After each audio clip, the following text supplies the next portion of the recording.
Bien, muy bienvenidos sean todos ustedes a esta plática informativa que vamos a tener el día de hoy. Tiene que ver con todo lo relacionado a los divorciados vueltos a casar, separados también, abandonados, y principalmente en función de qué pasa y qué sucede con el sacramento que tenemos o el cual queda ahí, ¿verdad? ¿Lo estás siguiendo? Ya lo estás viendo, pero ponte ahí en la página que lo que pueda seguir. Bien, vamos a continuar. Y digo que supuestamente se recibieron porque ahorita vamos a ver cuáles son las, fundamentalmente, todas las requisitos que se necesitan cubrir y salvar para que un matrimonio sea canónicamente válido, es decir, para que sea legal. ¿Mm? Bueno, pero antes de continuar con esto, yo quisiera un poquito presentarme, ¿verdad? Eh, Mi nombre es Juan Chávez, soy, como ustedes lo vieron ahí en la presentación, Master Family Coach. Tengo 27 años de experiencia de trabajar en la pastoral familiar. Trabajo fundamentalmente con mi esposa Patricia. Nosotros formamos lo que se llama una familia reconstruida, ¿verdad? Y esto es de la siguiente manera. Yo me casé, tuve 2 hijos, después de 10 años me divorcié. En ese momento, pues se hizo difícil para mí tener y continuar con una familia y la encontré a ella, que era viuda, tenía una hija huérfana de padre, decidimos vivir juntos, nos enfrentamos a todas las circunstancias y a todo lo que se ven por ahí, y sobre todo, les estoy hablando ya hace 24 años, que es el tiempo que tenemos ya de estar en matrimonio, y pues bueno, se hizo muy difícil, ¿verdad? Después de eso yo llevé mi nulidad matrimonial y finalmente estamos ya por cumplir 8 años de habernos sacramentado. Ella es de profesión maestra en ciencias de la familia para la consultoría por el Pontificio Instituto Juan Pablo II en la Universidad de Anáhuac, Campus Querétaro. Está muy difícil, por eso me cuesta trabajo decirlo. Y en lo personal, yo tengo una formación teológica y sobre todo ahora también estudiando la maestría en ciencias de la familia con la intención de conformar un grupo de especialistas para la atención a la familia, que es el CAI, el Centro de Acompañamiento Integral para la Persona, Matrimonio y Familia, ¿verdad? Que tiene obviamente un sesgo católico y que ahí es de donde nosotros pretendemos formar tanto a la persona, acompañar, formar y dar consultoría eventualmente a la persona que así lo necesite. Y bueno, vamos a retomar un poquito para irnos a lo que es propiamente nuestra plática, ¿no? Si vieron ustedes el promocional decía, ¿qué dudas tienes? Sigo perteneciendo a la iglesia, ya no estoy en la iglesia, he quedado fuera. ¿Cuál es la realidad de toda esta situación que vivimos los que estamos o estuvimos en algún momento en esta situación de divorciados vueltos a casar, abandonados, etcétera? Bueno, diré que, pues, para empezar, prácticamente todas las preguntas tienen casi un sí y luego a veces un no. Por ejemplo, estuvimos fuera de la iglesia, pues si me refiero al Código de Derecho Canónico de 1917, efectivamente, ahí pareciera que estamos completamente fuera. O me remito todavía, perdón, antes, al año de 1246, si no me equivoco, en el Concilio de León, o después de eso, en el 1400 por ahí, en el Concilio de Trento, donde se empezó a hablar del divorcio y de todo eso, se tenían como gente que estaba fuera de la iglesia. Hoy en día la situación es muy distinta. Tenemos diversos documentos en donde nos apoyamos, de donde estudiamos y donde podemos compartir a ustedes no solamente experiencia de vida, sino fundamentalmente doctrina que asimilamos, conocemos y queremos compartir. Y ustedes dirían, ¿por qué quieres compartir? Bueno, porque la realidad es que no le deseamos a ninguna familia que pase lo que nosotros vivimos. Segregación, separación, señalados, yo diría, a veces no nada más discriminados, sino inclusive lastimados por actitudes propias de la Iglesia Católica o de organismos de la Iglesia Católica, ¿no? Donde pareciera que estábamos con una infección. Yo entiendo que San Juan Pablo II, en este maravilloso documento de Familiaris Consortio, la llamó la plaga del divorcio. Ciertamente es una plaga y en nuestros días, como bien señala Ratzinger, Joseph Ratzinger, ya como Benedicto XVI en el documento de Aparecida, este relativismo y confusión que hoy vivimos nos ha llevado a despreciar realmente lo que es el valor fundamental de la familia, de la vida misma. Entonces, bueno, pero ya me perdí, estaba hablando de lo que tenía que ver con esta forma en la que el rostro de la iglesia no es ese de acogida, de apapacho que propone el Papa Francisco ahora en el documento de Amoris Laetitia, sino que más bien era de una manera de juzgar, de tener a la gente perfectamente identificada y con una actitud colpígena, ¿no? Para señalada, exactamente señalada, es como estabas. Bueno, no hay que olvidar que nuestro Señor de la Misericordia, cuando dijo, confía en mí, y todo lo demás lo vas a ir obteniendo por ello, ¿verdad? En estos documentos donde nos basamos, hay uno bien interesante. Bueno, voy a ir en orden, ¿verdad? Sí, porque después me salto y ya no sé a dónde voy. Por ejemplo, el primero en donde fundamentamos todo lo que hacemos es el Código de Derecho Canónico, ¿no? En particular, esta es una séptima edición que tiene que ver con lo que ya se vio aquí en América Latina, ¿verdad? Este documento se puede decir que nace y toma su forma, la idea de irlo preparando durante el Concilio Vaticano II, ¿no? Porque quienes arrastraron el lápiz en el Concilio Vaticano II, obviamente no fue ni San Juan, Juan XXIII ni San Paulo VI. En realidad, los que lo hicieron fueron unos jovenazos en ese entonces, Karol Wojtyła y Joseph Ratzinger, y ahí concibieron la necesidad de cambiar el Código de Derecho vigente, que era el primero, el de 1917, la primera vez que se había codificado, ¿no? Toda la doctrina de la Iglesia con los sí, los no, los pros, los contras, todo eso, y de alguna manera, en el año de 1917, pues se da a la Iglesia Católica este código en donde, entre otras cosas, llama a los divorciados vueltos a casar como infames pecadores públicos, equiparables a los que son excomulgados. También se dice, somos públicamente indignos por ser equiparables a los excomulgados y entredichos y manifiestamente infames. Y bueno, entre otras dulzuras que se profesaban para los divorciados vueltos a casar y que de alguna manera, pues mucha de la gente con la que hemos convivido, al menos de mi parte, ¿verdad? Pues ya por la edad y todo, he convivido con gente que se formó antes del Concilio Vaticano II y que durante el Concilio Vaticano II, inclusive después de eso, pues tenían como norma este código, ¿no?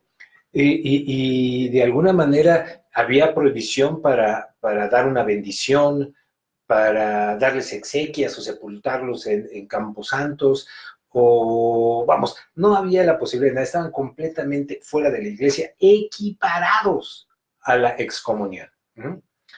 En este Concilio Vaticano II, que no olvidemos, ¿verdad? Se convoca 59, empieza en el 62, termina en el 65. En este Concilio Vaticano II, estos jóvenes empiezan a ver la necesidad de reformar esto, porque no es rostro de la Iglesia ese el que se muestra. Finalmente, cuando San Juan Pablo II accede a ser ya Papa, ¿verdad? Es decir, Karol Wojtyła se convierte en Juan Pablo II, elabora un nuevo código de derecho canónico, el que nos rige actualmente, de la copia que les muestro. Ese es de noviembre de 1983. Y bueno, hay un escándalo entre los conservadores, ¿verdad? Los que son más papistas que el Papa, escuelas grandes, ¿no? Por ejemplo, las de Francia, en algunos otros lugares se escandalizaron al saber o al conocer que el Papa no nada más les quitaba esas categorías de infames, pecadores públicos, y etcétera, sino que les llama matrimonios irregulares. Queda de fuera lo de amancebados,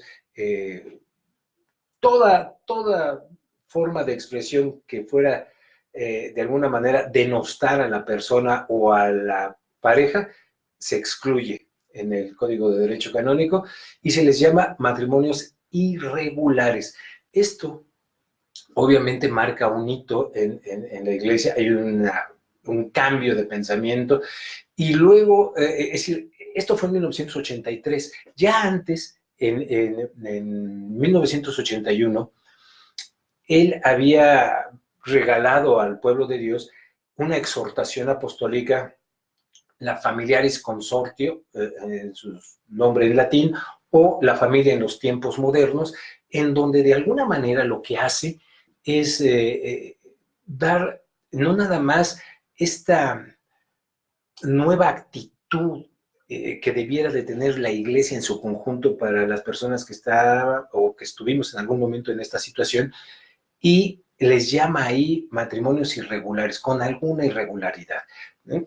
Y además dice, aún en esta circunstancia, eres hijo de Dios, con solícita caridad debemos de ir toda la Iglesia a invitarlos, no solamente a participar, sino fundamentalmente a trabajar dentro de la Iglesia Católica para la salvación personal y colectiva. Él en ese momento habla de los ejes fundamentales de la salvación, oración, caridad y penitencia, y algunas otras cosas que vamos a ver con calma ahorita en el transcurso de esta plática, ¿no? Pero bueno, es importante señalar esto del Código de Derecho Canónico porque de alguna manera marca la pauta para que la Iglesia en su conjunto cambie, ¿verdad? El problema es que, bueno, no todos se actualizan inmediatamente, no todas las conferencias episcopales tienen la misma tingencia que diríamos la conferencia mexicana y en particular la diócesis de Querétaro, en donde hemos tenido extraordinarias formaciones del vicario judicial de la Rota Romana, es decir, hemos tenido formación suficiente y basta para poder dar testimonio fehaciente de cómo se está moviendo y qué es lo que hoy la Iglesia Católica quiere mostrar como rostro de la Iglesia. Otro documento bien importante es el Catecismo de la Iglesia Católica. Curiosamente, en el 20 aniversario del Concilio Vaticano II, nuevamente San Juan Pablo II exhorta y encomienda al ya cardenal Joseph Ratzinger en 1985 a que elabore un catecismo de la Iglesia Católica, es decir, doctrina pura para no tener que inventar o preguntarle a nadie, sino para poder consultar, ver, conocer y saber de primera mano qué es lo que la Iglesia nos dice a nosotros. Esta elaboración tardó hasta 1997 en una publicación que se hizo en latín. A nosotros, a América, nos llegó en 1999, mediados de año, junio, julio, no me acuerdo, ¿verdad? Y bueno, nosotros tenemos esta primera edición de entonces, muy estudiada, muy trabajada, para conocer qué es lo que realmente nos dice, ¿no? El siguiente en importancia es de la Familiaris Consortio, por aquí lo tenía, no sé dónde está, que también es un documento muy interesante y muy importante porque de alguna manera nos ha dado la posibilidad de conocer toda esta evolución de pensamiento que marcó San Juan Pablo II y que de alguna manera nos permitió conocer lo que él quería saber y expresar, ¿verdad? En el beneficio de las familias que se encontraban en esta situación. Y ahí habla de diferentes cosas. Por ejemplo, da un tratamiento particular, personal y por separado a los divorciados, y otro completamente distinto a los divorciados que ya están en segundas nupcias civiles y que se han casado, incluso que han tenido hijos. Y él da la respuesta a cuál debe de ser la labor pastoral que se debe de tener en ese sentido. Otra cosa, matrimonios mixtos, ¿verdad? Da puntualmente cuál debe de ser el actuar de los pastores para que se pueda llevar consigo esos matrimonios. También habla de los matrimonios a prueba, de las uniones libres, es decir, está completísimo. Obviamente no habla exclusivamente de los matrimonios irregulares, es una exhortación a la familia, ¿no? La familia en los tiempos modernos habla de los ataques y de las cosas que pues ya desde entonces se vislumbraba y con esa visión que tenía se daba cuenta de todos los ataques que iba a haber en la Iglesia Católica y bueno, las refería en este documento que se llama Familiaris Consortio, que no sé dónde quedó, ¿dónde está? Bueno, otro que es, a mí me parece que todos los que estamos de alguna manera inmersos en esto de hablar de los divorciados y divorciados vueltos a casar, tiene que ver que se llama Proyecto de Vida. Lo escribe entonces un sacerdote, hoy ya Monseñor Alfonso Gerardo Miranda Guardiola, de obispo auxiliar en Monterrey, secretario general de la Conferencia del Episcopado Mexicano, y en él hace un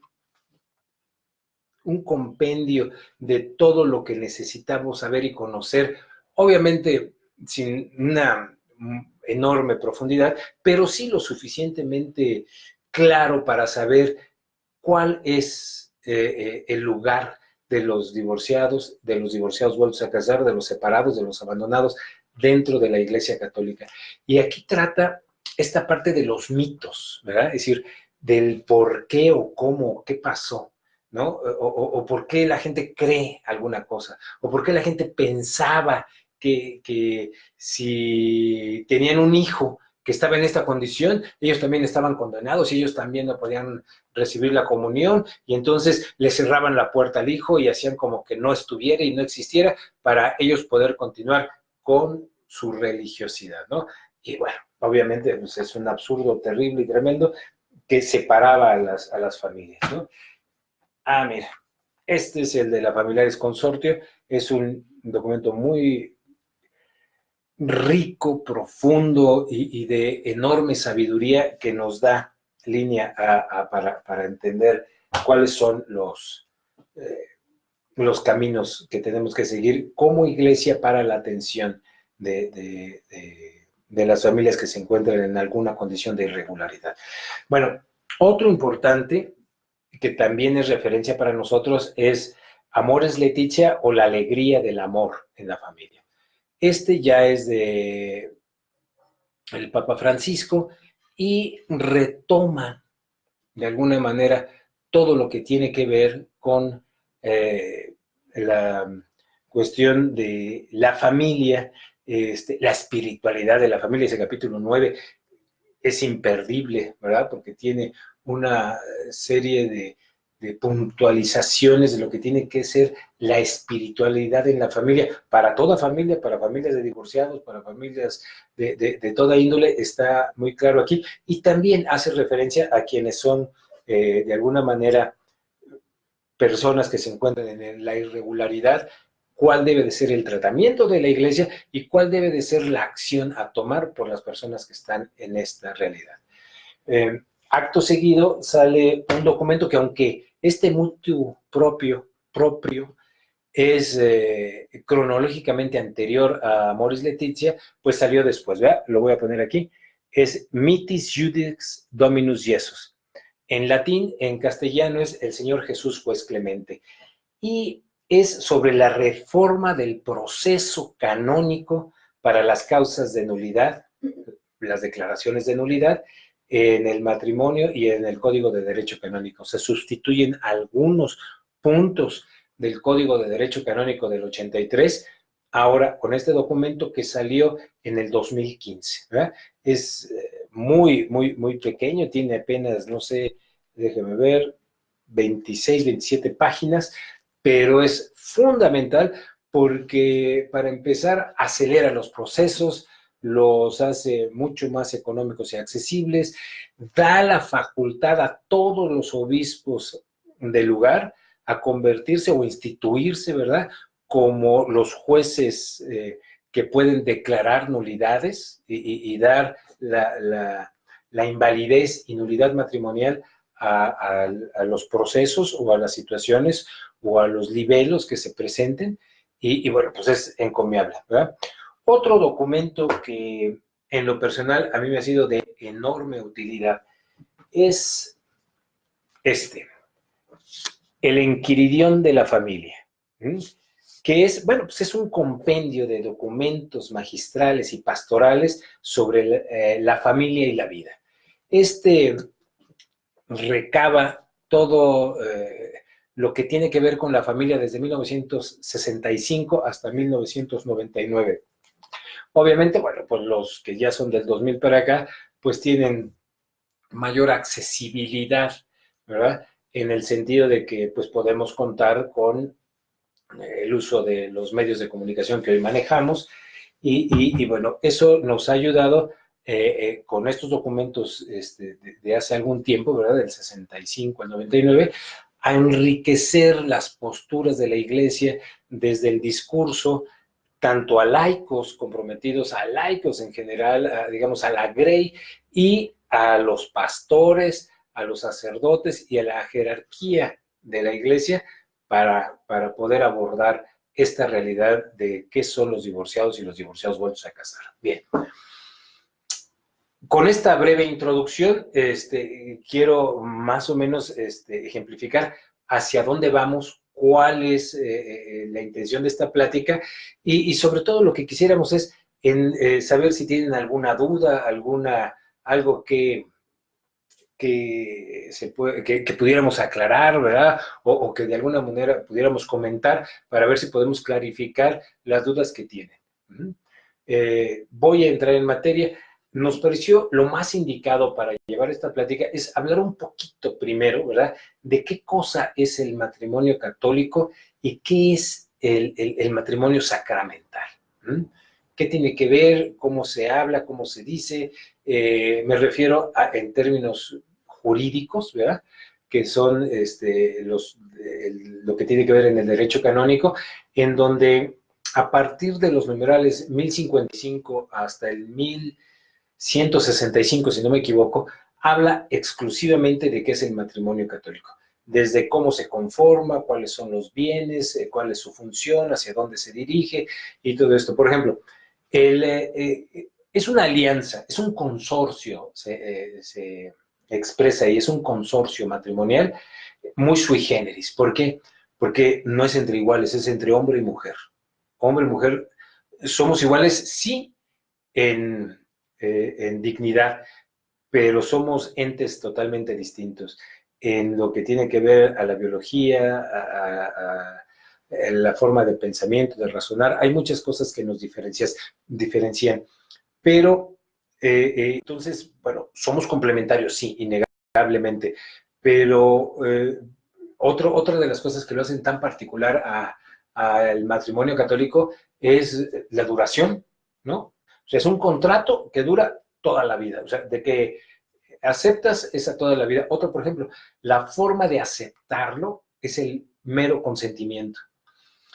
Otra particularidad del sacramento es que es el único diferente a los otros 6, es decir, de los 7 sacramentos que tenemos, el del matrimonio, el sacramento del matrimonio, se distingue por una cosa muy en particular, el ministro.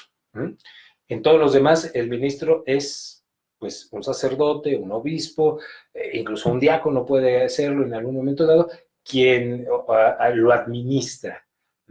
Pero en el caso del matrimonio católico, lo que tenemos es que los novios que se presentan en ese momento en realidad son los ministros del sacramento, es decir, ellos mismos están siendo los ejecutores, ejerciendo este sacerdocio que por bautizados nos corresponde. Luego entonces ellos se instituyen en ese momento como los ministros del sacramento y lo imprimen. Ahora, hay muchos...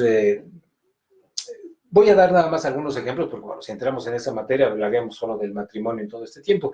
Y lo que queremos referenciar es lo siguiente. Para que sea canónicamente válido, es decir, para que sea legal, tienen que cumplirse todos los requisitos que marcan en estos más de 100 códigos. Por ejemplo, tiene que ser rato. ¿Qué significa ser rato? Rato quiere decir que tiene que ser entre 2 bautizados. Hoy sabemos y conocemos que puede haber un matrimonio mixto entre un bautizado y alguien que no profese la religión católica.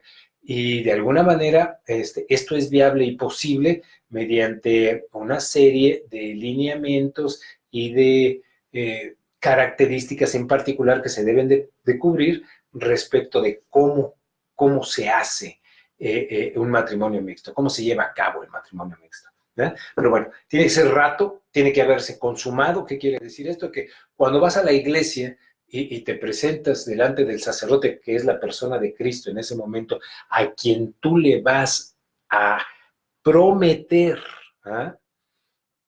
que la persona con la que vas, por ejemplo, yo en mi caso, Patricia, mi esposa, y le digo, Señor, despreocúpate a esta hija amada tuya, ¿verdad? Que de alguna manera tú la has amado desde el vientre de su madre, como dicen en Isaías, en Jeremías, yo me voy a encargar de mandarla santa al cielo. Por eso es hasta que la muerte nos separe, ya sea ella, sea yo, mi compromiso es hasta que la muerte me separe, y yo tengo que tener pues toda la caridad del mundo para hacer la corrección fraterna que se requiere hacer, para acompañarla, para hacer que crezca su espiritualidad y para efectuar lo que marca como el primero de los bienes que se tiene en el sacramento del matrimonio, que es el cuidado del cónyuge. Ese es, en esencia, el fundamento primero del matrimonio católico, es el cuidado del cónyuge. ¿Para qué? Para que alcance la santidad. Y el segundo postulado, no menos importante, es la procreación, ¿verdad? Y la educación de los hijos en la fe. Esa es, a grandes rasgos, el matrimonio, el sacramento de la Iglesia Católica. Ahora, habla también de que hay cosas muy sui generis en este contrato, como son la indisolubilidad. ¿Qué quiere decir? Que aunque la pareja esté de acuerdo, no hay manera de que lo puedan terminar, acabar, suspender, poner en pausa. No hay manera. El matrimonio católico, como bien lo expresa el canon 1141 del Código de Derecho Canónico, dice, el matrimonio canónicamente válido, no hay manera ni potestad en la tierra que lo pueda disolver, porque ha sido bendecido, ha sido correspondido por nuestro Señor mediante un sacramento.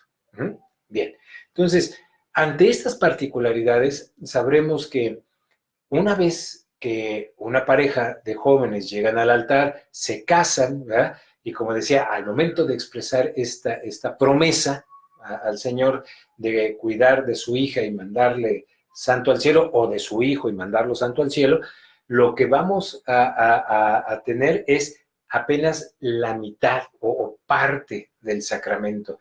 Es necesario que esta pareja se haga una sola carne, ¿verdad? Es decir, que se consume el matrimonio para que entonces el matrimonio quede completo. ¿Mm?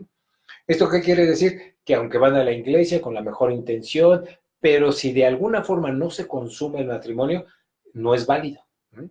Y entonces se declara que es canónicamente no válido. Bien. Eh, Eso es en general lo que es el matrimonio de la Iglesia Católica. ¿Mm? A mí me gustaría ver si alguien tiene dudas o tiene alguna pregunta aquí que hacer. Aquí me está pedándome para poder contestar lo que ustedes requieran saber. Porque, a ver, una pregunta. Aquí está José Antonio de la Rosa, bienvenido. Bueno, yo quiero expresar una cosa, porque aquí me preguntan, ¿pueden o no pueden nuestros hijos de divorciados vueltos a casar recibir el sacramento de la Iglesia Católica? Bueno, el sacramento del bautismo, confirmación, primera comunión, todos estos sacramentos de iniciación cristiana, por supuesto que los pueden recibir. No hay nada, ninguna cosa en el Código de Derecho Canónico que limite o que no permita que estas criaturas de Dios se conviertan en hijos suyos, ¿verdad? Lo que pasa es que, como les decía, hay muchos tabúes y muchas cosas que se han generado en la historia porque fundamentalmente tuvieron algo de verdad, algo de cierto, ¿verdad? Al inicio pues de la época de la Iglesia Católica, pero en realidad lo que ha sucedido es que esta malinformación o este teléfono descompuesto a través de la historia nos ha llevado a tomar posturas como que estos hijos de los divorciados y vueltos a casar no pudieran ser realmente bautizados, es decir, recibir algún sacramento. Y eso es falso, ¿verdad? Yo quiero comentar un poquito de lo que tiene que ver con este documento que para nosotros es tan importante, la Familiaris Consortio. En el numeral 84, desde el numeral 77 habla ya de las familias que están en situación irregular y marca diferentes puntos en esta realidad, pero es en el 84 en donde de alguna manera el Papa expresa, donde dice, con solícita caridad, debemos de, como iglesia, mostrar un rostro que sea la cara de Cristo. Y este rostro lo que va a hacer es acoger a todos esos hermanos nuestros que por distintas circunstancias, por ejemplo, vamos a hacer un paréntesis. ¿Quiénes pueden quedar en condición de divorciados o divorciados vueltos a casar? De divorciados, vamos a hablar estrictamente de los divorciados. ¿Quiénes pueden quedar en esta circunstancia? Bueno, hay quienes son injustamente abandonados, no tuvieron nada que ver y de repente se encuentran en esta situación porque se les abandona, les rechazan y les mandan la demanda de divorcio y no tienen otra posibilidad más que pues enfrentar esa realidad. ¿Mm? Hay otros que a veces están incluso conscientes de haber malogrado un matrimonio que era canónicamente válido por diferentes circunstancias como pueden ser vicios, ignorancia, mala fe, una intencionalidad distorsionada, tergiversada, ¿verdad? O personas que viven ahora en esta realidad que nos decía parecida, les comentaba yo, del relativismo y la confusión, ¿no? No sé, Sigmund Bauer decía, vivimos en una sociedad líquida en donde de alguna manera hemos relativizado todo y queremos incluso ver si el matrimonio que vamos a tener es de mi agrado en una actitud puramente nihilista, en donde yo me voy a sentir así como el que tiene que ser complacido y procurarme mi placer para ver si continúo o no dentro de este matrimonio. Y eso es algo que ha hecho mucho daño a las sociedades, a nuestra sociedad en particular, ¿verdad? Me refiero a la sociedad católica, porque ya en estos ambientes católicos también hay jóvenes que hablan del divorcio como cualquier cosa, ¿no? Yo entiendo que muchas de las veces quedamos en o caemos en esto por una mala elección. Yo diría que hay dos puntos fundamentales que igualmente se señalan aquí en este documento y también se refuerzan en Amoris Laetitia, en el sentido de que no hay una suficiente información respecto de qué es el matrimonio. Aparentemente todo el mundo sabe, todo el mundo tiene su concepto, todo el mundo tiene su idea, pero a ciencia cierta y a profundidad no hay una verdadera o verdadero conocimiento hasta dónde estoy obligado yo como contrayente a esforzarme por un matrimonio.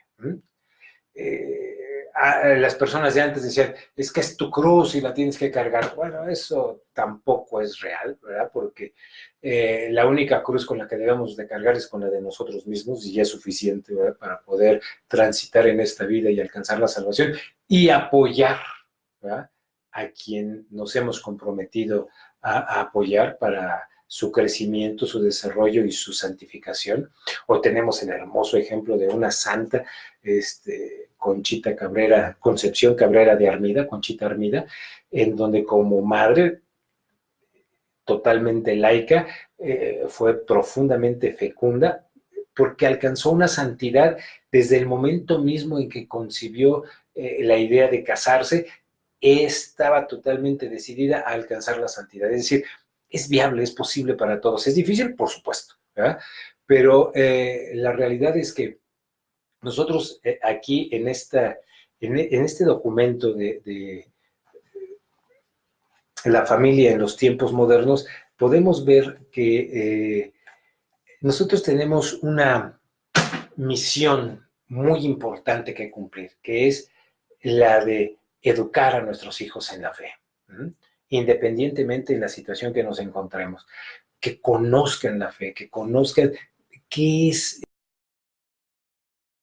el alcance de la Iglesia Católica, hasta dónde nos cubre y cómo nos llena este sacramento, ¿verdad?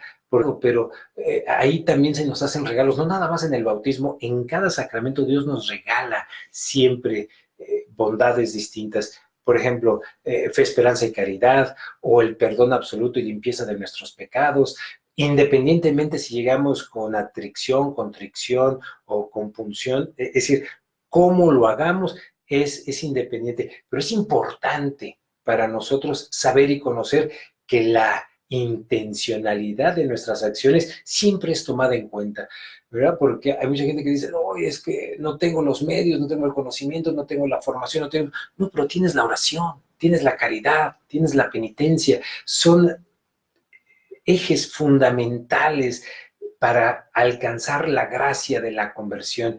No importa en la situación en que te encuentres, Dios siempre te va a cubrir de su gracia, de la gracia suficiente, refiere el Catecismo de la Iglesia Católica. Todos tenemos la gracia suficiente. Hay diversos tipos de gracia, pero todos tenemos el mínimo, que es la gracia suficiente para alcanzar todos los demás dones, ¿no? Todas las demás gracias, todo el demás cúmulo de regalos que Dios nos da. Y en esta gracia suficiente, nosotros somos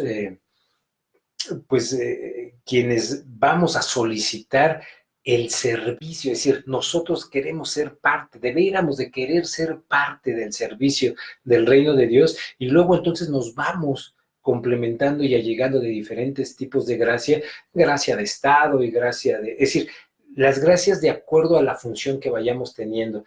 Y una de estas gracias muy particulares es la gracia en el matrimonio, porque cuando nosotros no alcanzamos a entender que este sacramento nos va a recubrir de la gracia de Dios y nos va a permitir transitar por el matrimonio y nos reservamos algo, ¿verdad?, de nosotros mismos, de nuestro ser, de nuestra persona, para no donarnos completamente, sino estar así desconfiados y sin la verdadera actitud católica para llegar al matrimonio, pues entonces no se va a poder cumplimentar lo que se tiene entendido como canónicamente válido. Es decir, va a haber una reserva, va a haber algo que no te va a permitir transitar hacia ese bien que vas a tener. Bueno, otro punto fundamental de la Familiaris Consortium, me parece, es cuando los llama matrimonios en situación irregular. ¿Qué quiere decir? Pues que eres susceptible de alcanzar la regularidad.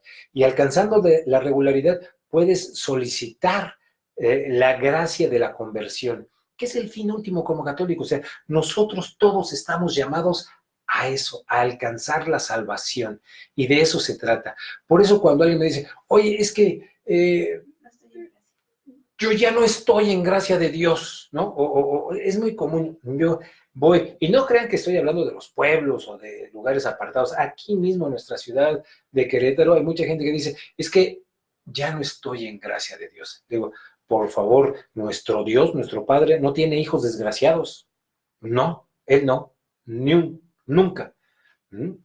Puede tener hijos que no estén ejerciendo, ¿verdad?, la voluntad del Padre o que sean contrarios o que en su libertad opten por lo contrario. Pero aún en esos casos están cubiertos de la gracia suficiente para poder solicitar a Dios, para poder tener una comunicación directa con Dios, para poderle hablar a Él y pedirle que le ayude, que lo salve y que le permita la conversión, porque la conversión es una gracia.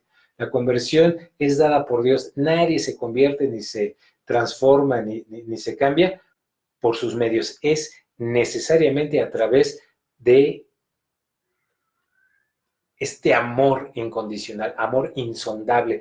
Es un amor inimaginable que Dios tiene para todos sus hijos y sobre todo para los que están en alguna situación irregular que no les permite transitar, porque él mismo lo dijo, yo he venido por los enfermos, ¿verdad? Bueno, pues esa es nuestra realidad. Otro punto que a mí se me hace muy importante mencionar es el hecho de que en este documento, que es una exhortación apostólica que tiene que ver con la realidad de la Grey, se les llame matrimonios irregulares. Eso es algo que si nosotros entendiéramos la realidad de las cosas y supiéramos cómo antes éramos señalados directamente por la curia de la Iglesia Católica como infames, pecadores públicos, rechazados, a este paso que da San Juan Pablo II y que dice, son nuestros hermanos, tenemos la obligación de acogerlos y de llamarlos al seno de la iglesia y que participen activamente en la iglesia. Aquí vamos a ver diferentes posturas, porque ya en aquel sínodo de 1980, de donde sale todo esto de la Familiaris Consortium y todo que es respuesta a este sínodo de familias, Monseñor Cafarra, ¿verdad?, ponía una serie de limitaciones y que no se suban al presbiterio y que no lean y que no sean catequistas y que no, y que no, y que no, y que no, y que no, y que no, y que no. Muchas prohibiciones había en aquel entonces, en aquel sínodo, y hoy en día somos claros en algo, ¿verdad? Debemos, número uno, de jamás provocar el escándalo, y número dos, de apegarnos a lo que expresamente está, o en lo que expresamente estamos imposibilitados los que vivimos en esta circunstancia, ¿eh? Pero primero hay que conocer la circunstancia, es decir, no todo divorciado está impedido de todo. ¿Cuál es tu realidad como divorciado? Bueno, pues injustamente abandonado y me mantengo fiel al matrimonio, fiel al sacramento y célibe. Me refiero, es decir, no tengo a nadie más con la que cohabite o tenga algún tipo de relación que implique actos propios de esposos. Bueno, entonces, si yo estoy en esa realidad, puedo acceder a la confesión, a la comunión, a la dirección espiritual, a todos los beneficios. ¿Por qué? Porque no dependió de mí. Yo sigo manteniéndome en esa línea. Puede ser que de alguna manera sí me divorcié, pero entré en una segunda relación, ¿verdad?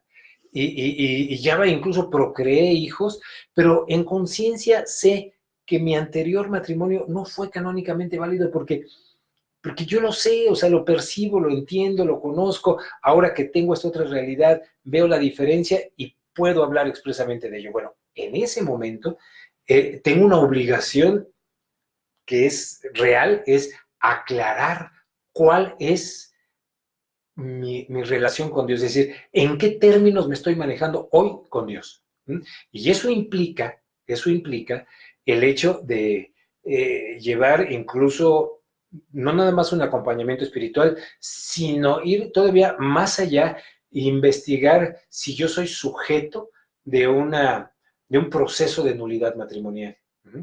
Y eso tiene que ver, por ejemplo, en esta formación, si no mal recuerdo, fue en marzo de 1900, no, del 2017, no recuerdo bien, pero bueno, en marzo, sí me acuerdo bien, cuando vino el eh, Bio Pinto, ¿cómo se llama? Bio Pinto. Bio Pinto, que es el decano de la Rota Romana, a darnos una instrucción y en donde nos dice, es que muchos católicos dicen, no me van a dar la absolución, pues entonces ya no me voy a solicitar la confesión. No me van a dar la comunión, pues entonces ya no voy a misa. O sea, nosotros mismos nos vamos segregando, haciendo fuera la posibilidad de tener y de contar con herramientas para alcanzar la conversión y luego entonces la salvación.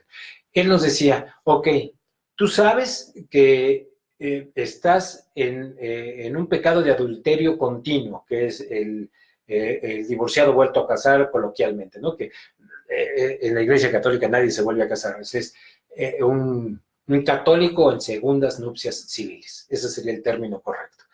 Bueno, quien se encuentre en esta situación puede acercarse a la confesión y como toda salud, decirle, padre, soy un católico que está en segundas, 3 hijos, pero necesito de su orientación, necesito de su guía, de que me dé luz, de que me permita conocer hacia dónde debo yo de caminar o cómo o cuál sería el medio para poder yo alcanzar la santidad.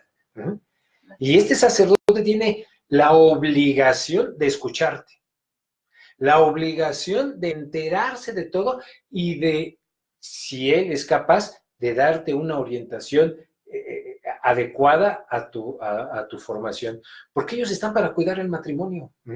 A lo mejor con esta orientación, pues quien lo pueda hacer, claro, a lo mejor ya con un bien superior como son los hijos, pues se torna algo más complicado, porque incluso San Juan Pablo II, aquí en la Familiares Consortio, habla de ese bien superior que son los hijos como impedimento para separarse.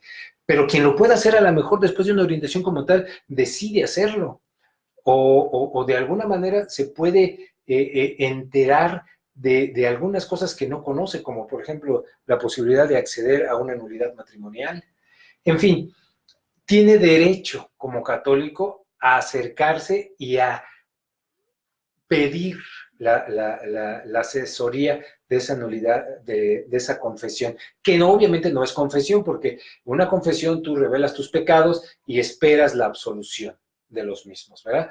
Pero en este caso no, porque si les recordamos los 5 puntos de una sola confesión, de una verdadera confesión, tiene que haber arrepentimiento, dolor por el pecado, propósito de enmienda, es decir, cosas que en la situación de vida en la que estás no lo puedes hacer, porque es obvio que no lo vas a hacer si estás con una esposa y hijos y demás.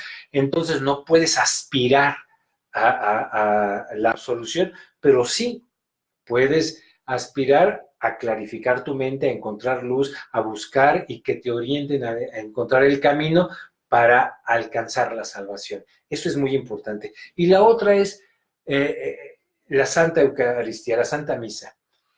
Hay muchos católicos que dicen, ya no voy a comulgar, ya para qué voy. ¿Qué caso tiene? No voy a comulgar.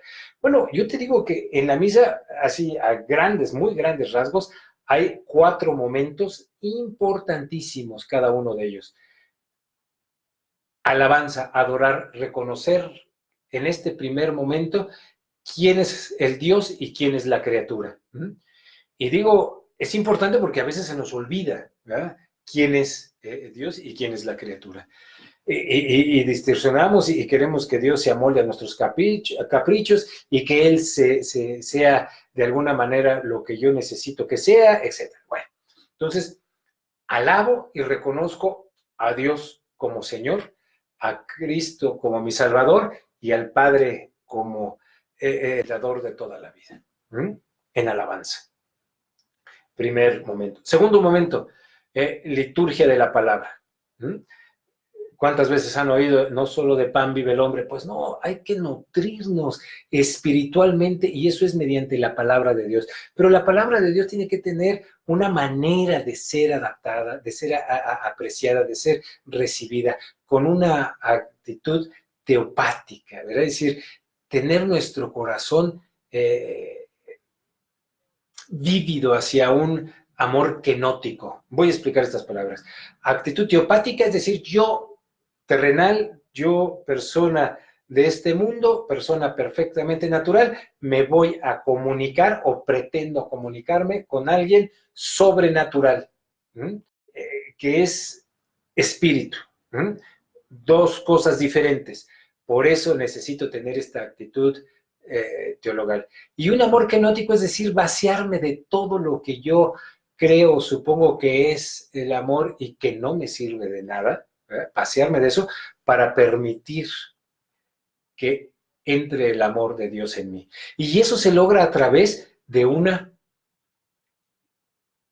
digamos, de una escucha con esa intencionalidad de saber que lo que estoy escuchando es muchas veces palabra de Dios tal cual la dijo. Lo demás yo entiendo que alguien me va a decir, es que es inspiración, le escribió este, le escribió el otro. Ok, entiendo que hay muchas partes en la Biblia que son de inspiración de Dios, pero que está escrita por hombres. Pero no se les olvide que dentro de esta Santa Biblia hay una parte que está entre comillas. Y ese entrecomillado es palabras textuales de nuestro Señor. Entonces, sí lo puedes escuchar directamente, nutrirte de Él y hacerlo parte de tu vida.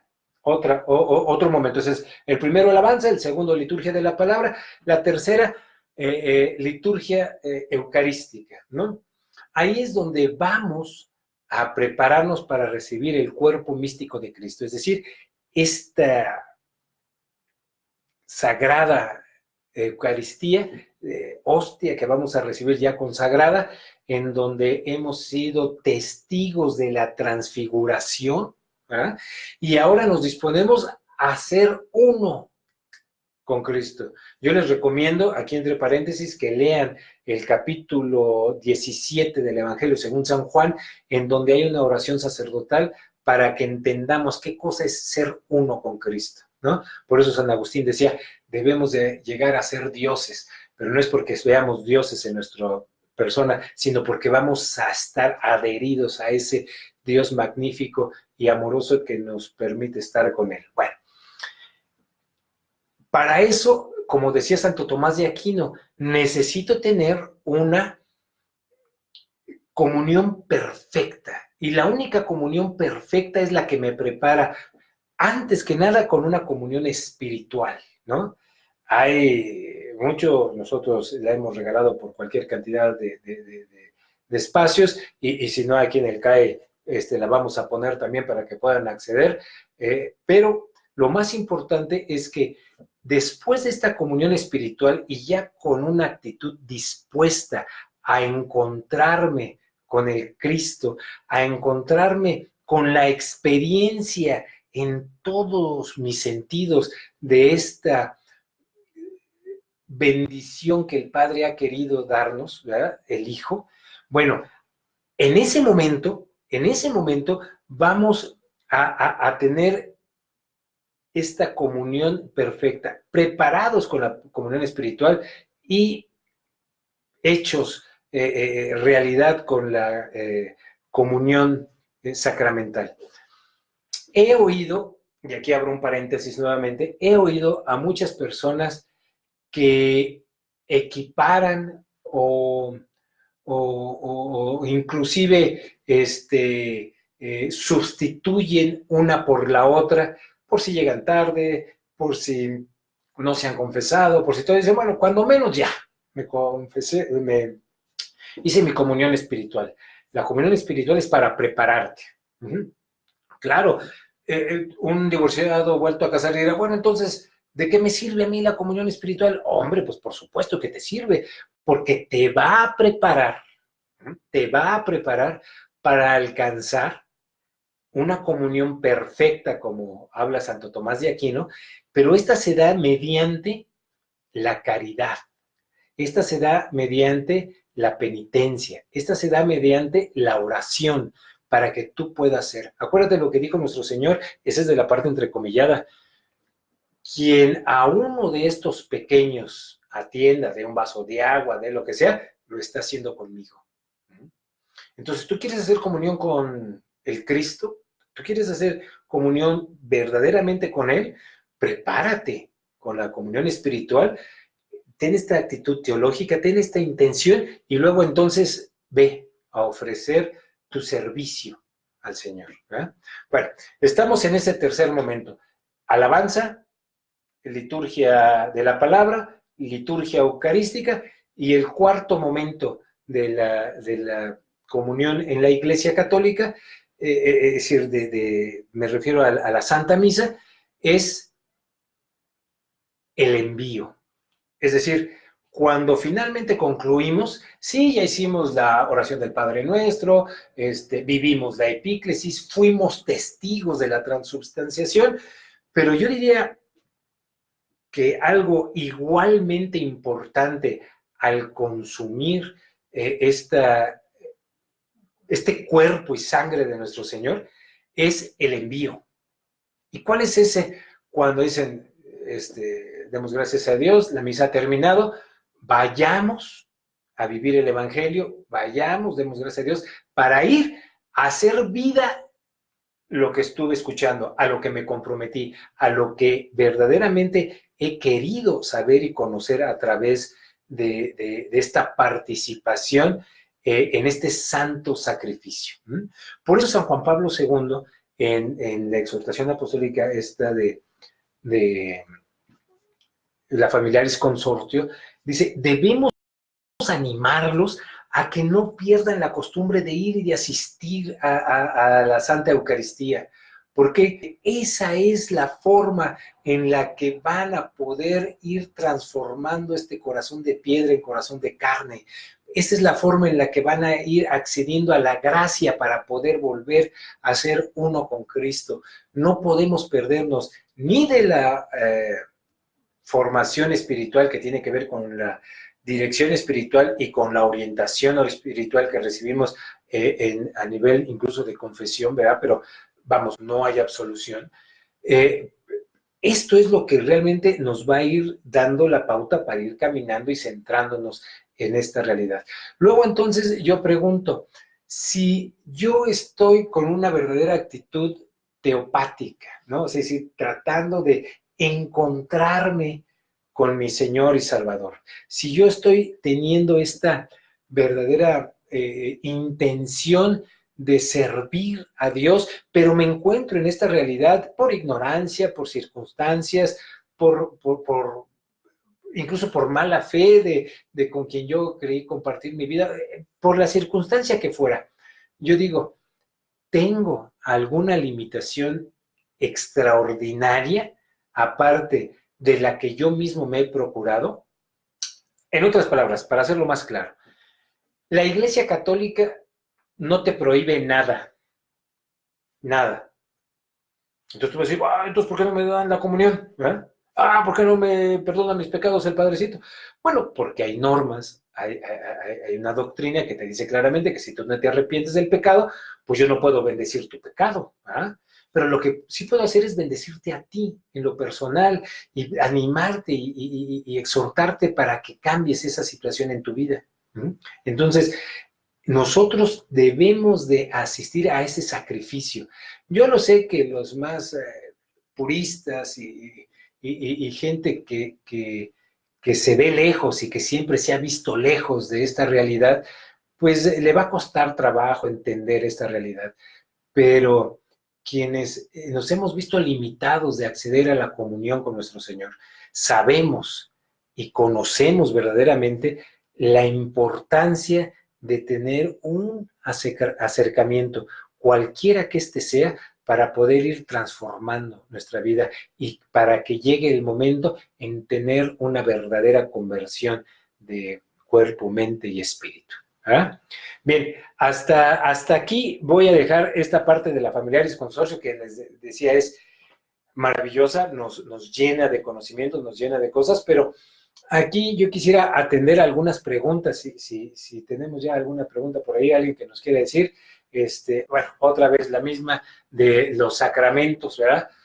Sí, tú estás limitado, pero autolimitado por decisión propia a no arrepentirme de ese pecado, que es el sacramento de la penitencia o reconciliación, y la otra, perdón, ¿qué es? No te escuché. Las dudas más comunes hay que tocarlas. Bueno, ok, ahorita me las vas diciendo, ¿no?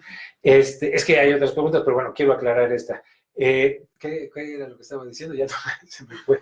Pero bueno, vamos a empezar con estas, ¿no? Porque ya me salí. Sé por la iglesia qué sucede con mis sacramentos.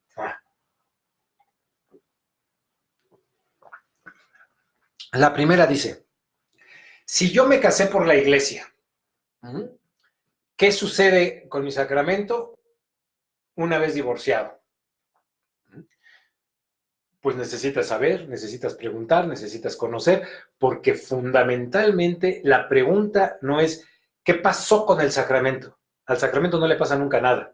El sacramento, una vez que Dios te lo da, está ahí contigo para siempre, para toda tu vida. Y te va a dar el regalo de la unicidad, para que puedas ser uno con tu marido y hacer una sola carne. A eso se refiere.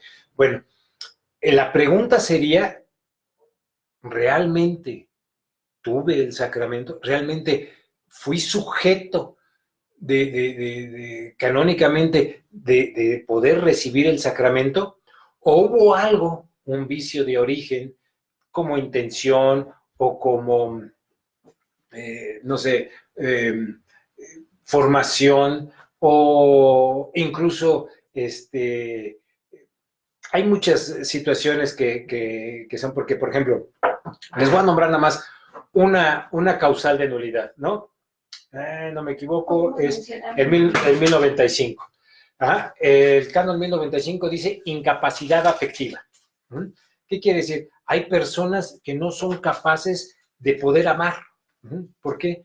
Quizás nunca nadie les enseñó, quizás es una decisión propia, quizás es una circunstancia, no lo sintieron, yo no sé, pero al momento en que llegan al matrimonio, se conducen de la manera más egoísta y más soberbia que puede existir en esta sociedad nihilista, pues quieren que todo se les dé, se les complazca, les busquen la cara y se sienten los reyes y los patrones de todos. Bueno, una persona que llegó a eso y que decidió divorciarse, podría preguntarse, ¿esto le pasó a partir de que nos casamos? ¿Verdad? ¿O esto es algo con lo que él viene viviendo desde siempre? Bueno, ¿por qué no lo advertiste en el noviazgo? ¿Verdad? ¿Por qué no lo advertiste en un principio? Bueno, porque a lo mejor todas esas creencias y toda esa formación de su familia de origen, ¿verdad?, estaba en él, aquí en el subconsciente, listo para desarrollar y explotar y todo así, pero tenía algo superior, que era el tener, el poseer, el acceder a la persona, y eso lo llevó a quizás a encubrir, enmascarar, a hacer una suposición de identidad, es otra causal de nulidad, y en donde, pues, tú te viste engañado, engañada, y al final de cuentas llegaste ahí al matrimonio, tú estabas con la plena intención de donar tu vida para este efecto y para esta empresa y ahí alcanzar la salvación, pero en la otra persona, en el otro ministro, en la otra persona que estaba ahí, no había esa intención. Es más, había ya la consabida frase que dicen, si no funciona, me divorcio. Es decir, si no funciona, ¿qué quiere decir? Si no me complacen absolutamente en todo, si no puedo hacer lo que me dé la gana, si no puedo estar con este y con aquel y con lo demás y con lo que a mí se me plazca, entonces no funciona. Y si no funciona, me deshago de eso.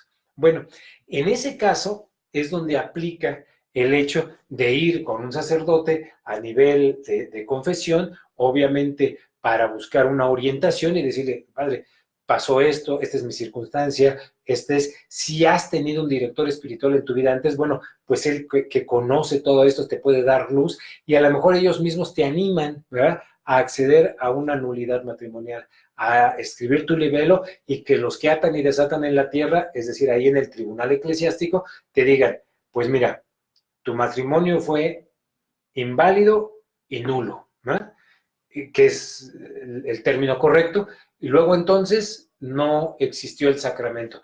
Y en razón de que no existe el sacramento, pues nunca estuviste casado, ¿no?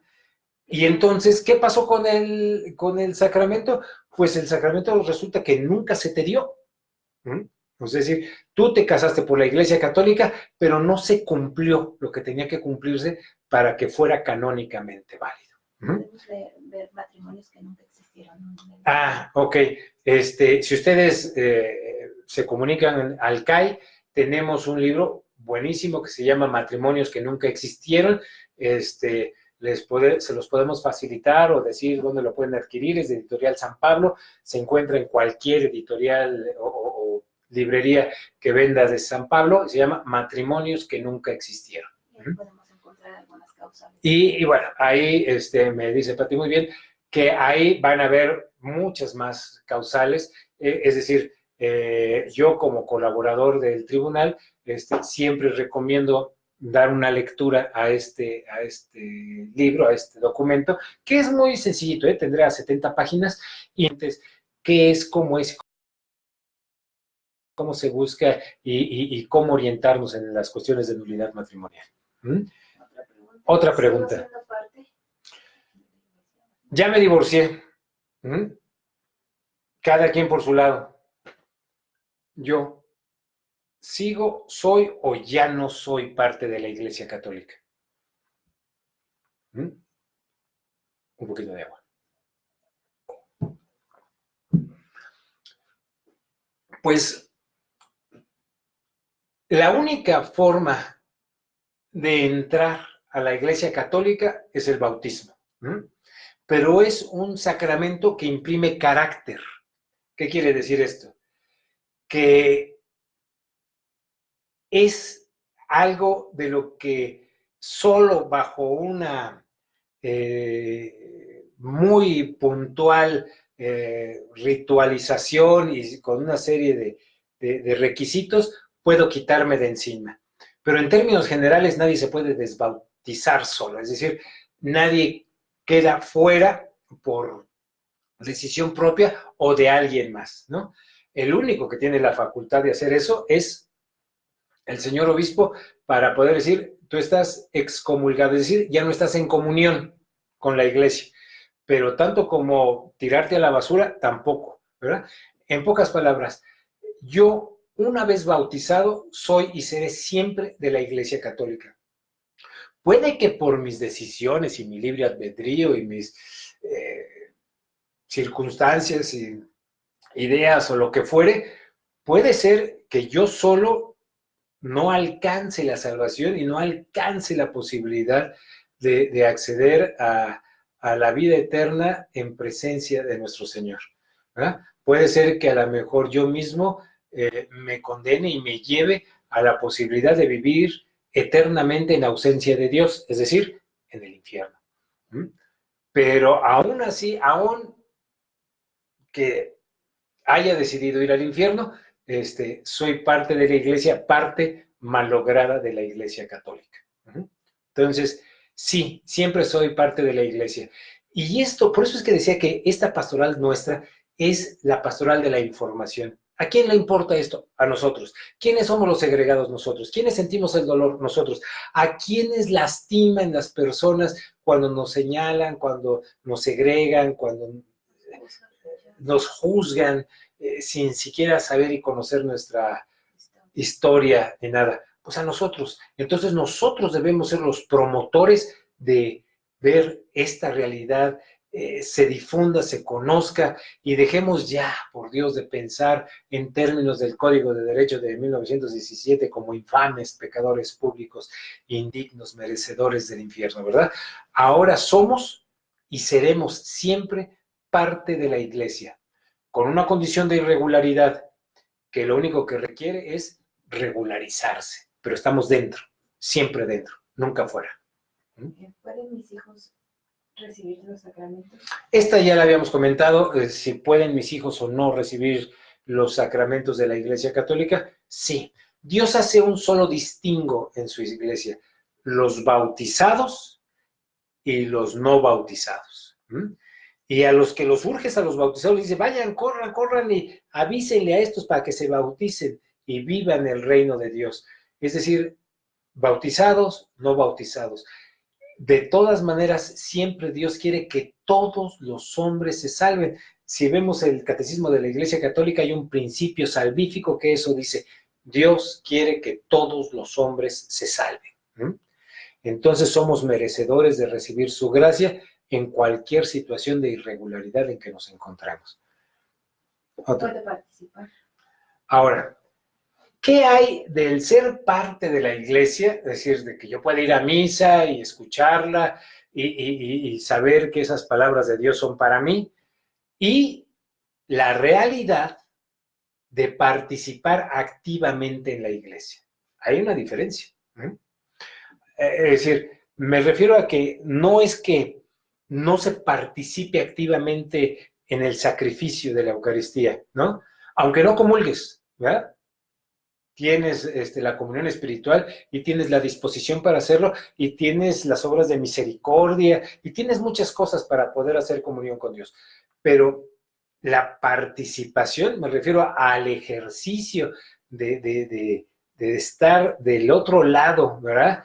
Ayudando como lector, como acólito, bueno, yo les voy a decir, nosotros hemos tenido y preparado grupos litúrgicos de servicio que en catedral, en nuestra catedral queretana de la iglesia de Querétaro, divorciados y vueltos a casar han sido quienes detienen la mitra y el báculo. Ya ven que cuando el señor obispo entra a su celebración, entra con la mitra y el báculo, y en determinado momento se lo quita, y quienes hacen el servicio de recibirlo y sostenerlo hasta que lo vuelve a requerir son divorciados y vueltos a casar, con el incensario, como lectores, como acólitos. Yo les voy a pedir, durante 17 años que estuvimos en esta circunstancia de divorciados y vueltos a casar, fuimos de todo ahí.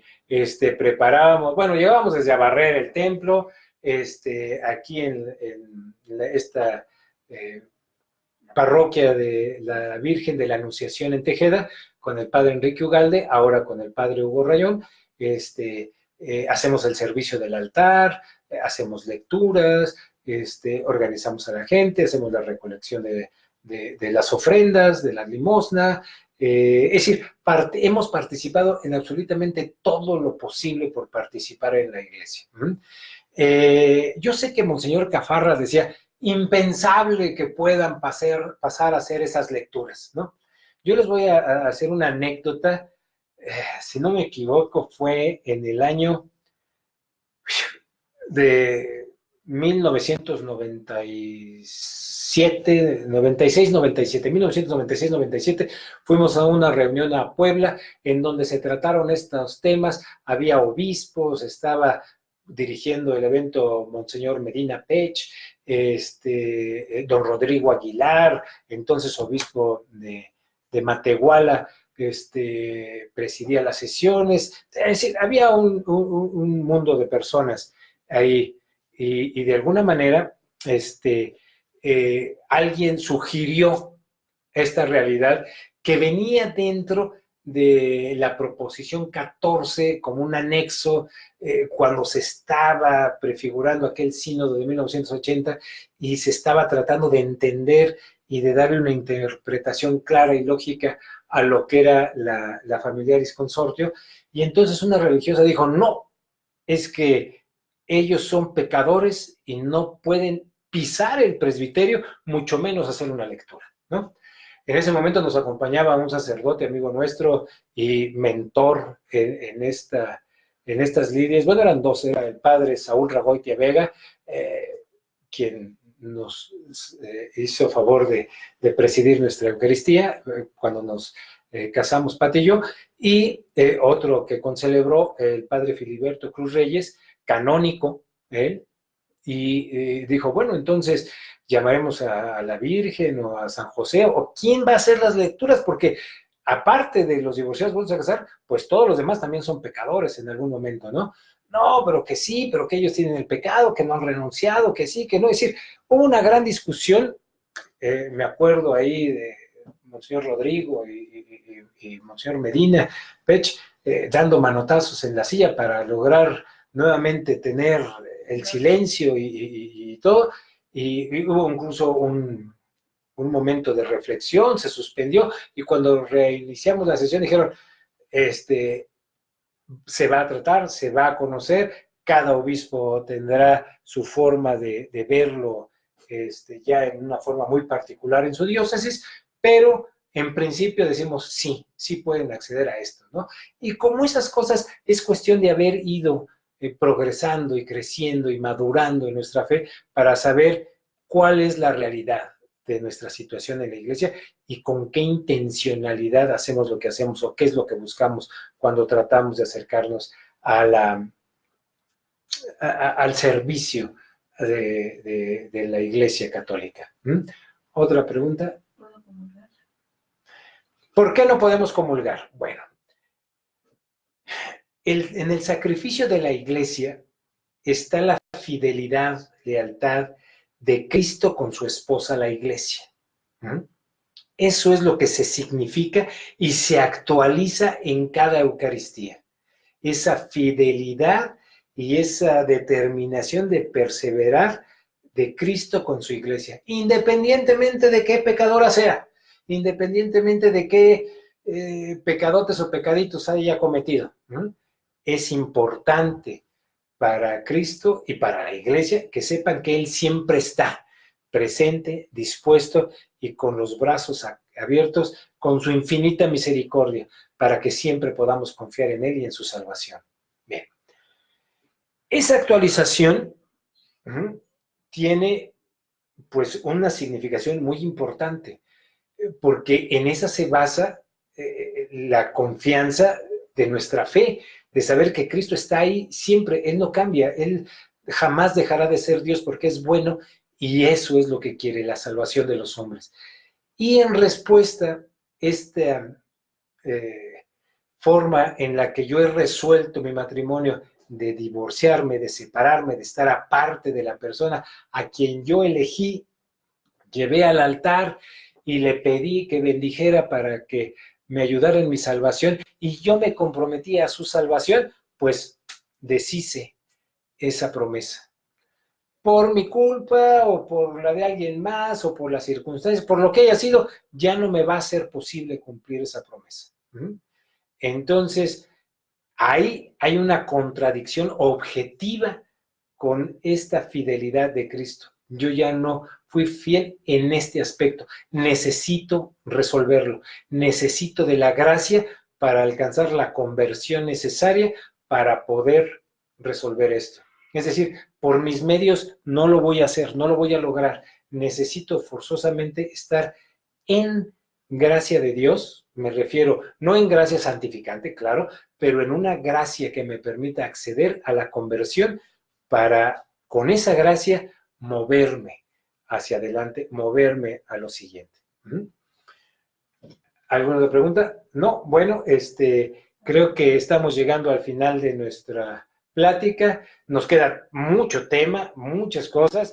Es decir, yo he preparado 8, 9, 10 hojas, llegué a la número 3, ¿verdad? Entonces, ya estaremos compartiendo con ustedes algo más adelante y agradeciendo que se permitan conocer un poco más de su Iglesia Católica, que se permitan el saber un poquito más de su religión para alcanzar una verdadera espiritualidad que les conduzca al encuentro, a la experiencia con Cristo vivo, con nuestro Dios, con nuestro Padre, y poder mantener viva la esperanza que es la salvación. Muchas gracias. Nos pueden ver en YouTube. Perfecto. Me está diciendo Pati que esta plática la vamos a tener en YouTube, nuestro canal. Si ustedes se inscriben, ya hay por ahí un par de pláticas, hablamos un poco de esto, pero en particular va a estar en YouTube en breve. Y cualquier duda, en nuestro correo, ahí en la página está nuestro correo, pueden acceder, ahí hay preguntas y formas de responderles, estaremos a sus órdenes siempre. Muy amables, muchas gracias y que tengan muy buenas noches. Y no sé cómo se apaga. Finalizar.